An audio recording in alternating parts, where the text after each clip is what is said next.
विद्यार्थी मित्रों, पाठ 15 दाज्यू शेखर जोशी आखी वार्ता मैं तमने कही दीधी है। આપણે पाठ तरफ जाइए। चौक से निकलकर बाईं ओर जो बड़े साइन बोर्ड वाला छोटा कैफे है, वहीं जगदीश बाबू ने उसे पहली बार देखा था। गोरा चिट्टा रंग, नीली साफ आंखें, सुनहरे बाल और चाल में एक अनोखी मस्ती पर शिथिलता नहीं। कमल के पत्ते पर फिसलती हुई पानी की बूंद की सी फुर्ती। आंखों की चंचलता देखकर उसकी उम्र का अनुमान केवल 9-10 वर्ष ही लगाया जा सकता था और शायद यही उम्र इसकी उसकी रही होगी। पेज नंबर 65 पर જોવાનું છે તમારે। કોની વાત કરી છે? ઓલો પહાડી બાળક કોણ? મદન, बराबर ने? नाम याद रखवानुं छे। अधजली सिगरेट का एक लंबा कस खींचते हुए जब जगदीश बाबू ने कैफे में प्रवेश किया तो वह एक मेज पर से, मेज એટલે શું? टेबल, मेज पर से प्लेटें उठा रहा था और जब वे पास ही कोने की टेबल पर बैठे तो वह सामने था, मानो घंटों से उनकी उस स्थान पर आने वाले व्यक्ति की प्रतीक्षा कर रहा है। वह कुछ बोला नहीं, हाँ, नम्रता प्रदर्शन करने के लिए थोड़ा झुका और मुस्कुराया पर था, पर उसके इसी मौन में जैसे सारा मीनू समाहित था। सिंगल चाय का ऑर्डर पाने पर वह एक बार पुनः मुस्कुराकर चल दिया और पलक झपकते ही चाय हाजिर थी। मनुष्य की भावनाएं बड़ी विचित्र होती है। निर्जन एकांत स्थान में निसंग होने पर भी कभी कभी आदमी एकाकी अनुभव नहीं करता। लगता है इस एकाकीपन में भी सब कुछ कितना निकट है, कितना अपना है, परंतु इसके विपरीत कभी कभी सेकंडों नर नारियों के बीच जनरवमय वातावरण में, जनरवमय, जन એટલે લોકો, રવ એટલે અવાજ, બરાબર? એટલે લોકોનો કોલાહલની વાત છે कि एवा वातावरण में पण रहकर भी सूनेपन की अनुभूति होती है। लगता है जो कुछ है वह पराया है, कितना अपनत्वहीन, पर यह अकारण ही नहीं होता। इस एकाकीपन की अनुभूति इस अलगाव की जड़ें होती है, विचोह या विरक्ति की किसी कथा के मूल में। जगदीश बाबू दूर देश से आए हैं, अकेले हैं।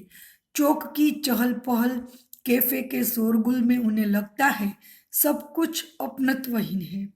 शायद कुछ दिनों रहकर अभ्यस्त हो जाने पर उन्हें इसी वातावरण में अपनेपन की अनुभूति होने लगे, पर आज तो लगता है यह अपना नहीं, अपनेपन की सीमा से दूर, कितना दूर है। और तब उन्हें अनायास ही याद आने लगते हैं अपने गांव, पड़ोस के आदमी, स्कूल कॉलेज के छोकरे, अपने निकट शहर के कैफे होटल, आ बधुं ज याद करे छे। कोण करे छे? जगदीश बाबू, बराबर?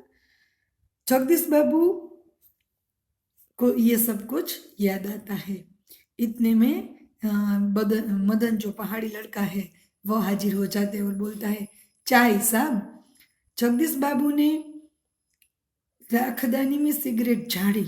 उन्हें लगा इन शब्दों की ध्वनि में वही कुछ है जिसकी रिक्तता उन्हें अनुभव हो रही है। रिक्तता એટલે શું? खालीपन। और उन्होंने अपनी शंका का समाधान कर लिया। क्या नाम है तुम्हारा?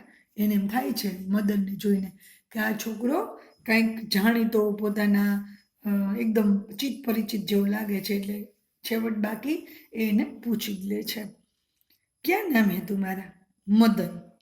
जो कोण बोले छे ए बधुं ज आपणे कोण कोने कहे छे एवुं पण पूछाय छे, एटले बराबर दरेके दरेक લીટીની અંદર તમારે ધ્યાન રાખવાનું છે। क्या नाम है तुम्हारा? मदन। अच्छा मदन, तुम कहाँ के रहने वाले हो? पहाड़ का हूँ बाबूजी।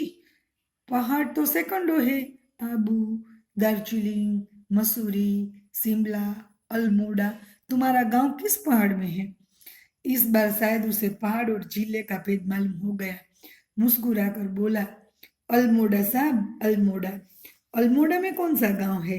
विशेष जानने की गरज से जगदीश बाबू ने पूछा। पेज नंबर 66 पर।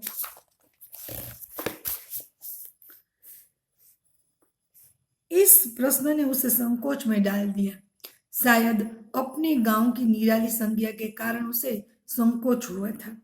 इस कारण टालता हुआ सा बोला, वह तो दूर है साहब, अल्मोड़ा से 15-20 मील होगा। फिर भी नाम तो कुछ होगा ही, जगदीश बाबू ने जोर देकर पूछा।